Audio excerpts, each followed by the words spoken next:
விவசாயி சேத்துல கால் வச்சா தான் மக்கள் சோத்துல கை வைக்க முடியுங்கிற பழமொழி ஒன்று இருக்குங்க. அதே மாதிரி தான் நாங்களும் எப்படி இந்த வருஷம் சேத்துல கால் வச்சு எப்படி நாங்கள் நெல்லை விளைவிச்சு முடித்தோங்கிற கதையை தான் உங்கள்கிட்ட ஷேர் பண்ண போகிறோம். முதல் வந்து நாங்கள் நல்ல விதைகளை தெரிவு பண்ணிக்கிட்டோம். ஒன்று வந்து பவானி, இன்னொன்று வந்து பிபிடிங்கிறது பொன்னின்னு சொல்லுவாங்க. அது வந்து 2 நாற்றங்கால ரெடி பண்ணி 2 நாற்றங்காலில் நாங்கள் விளைவிச்சோம். டக்குன்னு திரும்பி பார்க்கறக்குள்ளே 2 வாரம் ஆயிடுச்சு. அதுக்குள்ளே நல்லா நாற்று நல்லா வளர்ந்தும் வந்துருச்சு. நாற்று நடுற நாளும் வந்துருச்சு. ஆளுங்களும் வந்துட்டாங்க. டிராக்டரும் வந்துருச்சுங்க. நல்லா தண்ணியை எல்லா வயல்களுக்கும் விட்டு இந்த மாதிரி சேத்து ஓலை ஓட்டி நல்லா நாற்றை வந்து கட்டுக்கட்டாக பிடுங்கி எல்லா வயல்கள்லையும் நட ஆரம்பிச்சிட்டாங்க. அப்போ அந்த அன்னைக்கு வந்து எங்கள் அம்மா வந்து பயங்கரமாக அவங்களோடய சேர்ந்து நல்லா வேலை பண்ணிகிட்டு இருந்தாங்க. அதுக்கப்புறம் நாட்கள் போக போக நெற்பயிர்கள் நல்லாவே வளர ஆரம்பிச்சிது. பச்சை பசேன்னு எங்கே பார்த்தாலும் வயல்வெளி எல்லாம் பச்சை பசேன்னு தாங்க இருந்தது. அதுக்கப்புறம் நெற்பயிர்லேருந்து நெற்கதிர்கள் வந்து சூப்பராக வந்ததுங்க. அப்புறம் நெற்கதிர்கள் வந்ததுக்கப்புறம் கொஞ்சம் கொஞ்சமாக கலர் மாற ஆரம்பிச்சிது.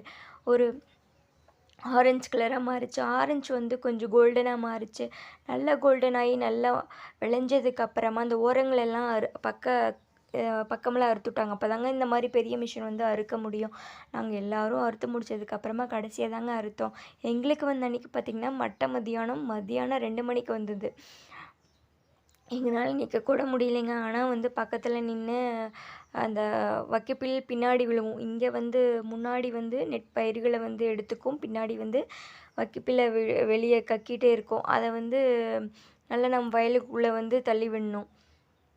அப்புறம் இந்த பெரிய மிஷின் வந்து அடுத்த வயலுக்கு போகணுன்னா நம்ம வந்து வரப்புகளை வெட்டி விடணும். நாங்கள் பெரிய கடப்பாடி எடுத்து நானும் எங்கள் அம்மாவும் நங்குன்னு குத்தி எங்களுக்கு வந்து மயக்க வராது குறைதாங்க. அப்புறம் பக்கத்தில் கிணத்துல இருக்கிற தண்ணியை போய் குடித்து தாகத்தை தணிச்சிக்கிட்டோம். அதுக்கப்புறம் அந்த அன்றைக்கி ஃபுல்லாக வயலில் தாங்க போச்சு. ஃபுல்லாக நெட் புழுதி கூட தான் இருந்தோம். இப்படி கடைசியாக வந்து நெல்லை வந்து பிடிச்சிட்டு வந்து டிராக்டரில் வீட்டுக்கு கொண்டு வந்து சேர்த்திட்டு அந்த மாதிரி மணிமணியான நெல் வீட்டுக்கு வந்து சேரக்குள்ளே போதும்னு ஆயிடுச்சுங்க. அப்புறம் வந்து இதை ஒவ்வொரு மூட்டைகளாக பிடிச்சி வீட்டில் அடுக்கிட்டோம். அதுக்கப்புறம் வந்து வயலில் வந்து நெற்பயிர்கள் கக்குன வைக்கோல், இது வந்து வைக்கோல், இதை வந்து ஆடு மாடுகளுக்கு விற்றுருவாங்க. யாரெல்லாம் வச்சுருக்காங்களோ அவங்க வாங்கிக்குவாங்க. இது எப்படி ரவுண்டாக கட்டுறாங்கன்னு நானே இப்போ தாங்க முதல் தடவை பார்த்தேன். அழகாக அந்த மிஷின் வந்து வயலில் இருக்கிற வைக்கோலையெல்லாம் உள்ளே இழுத்து ரவுண்டாக கட்டி வெளியிட்டுச்சுங்க. இது தாங்க கதை. இன்னும் நிறையா இருக்குது ஷேர் பண்ணுறதுக்கு. இன்னொரு நாள் ஷேர் பண்ணுறேங்க.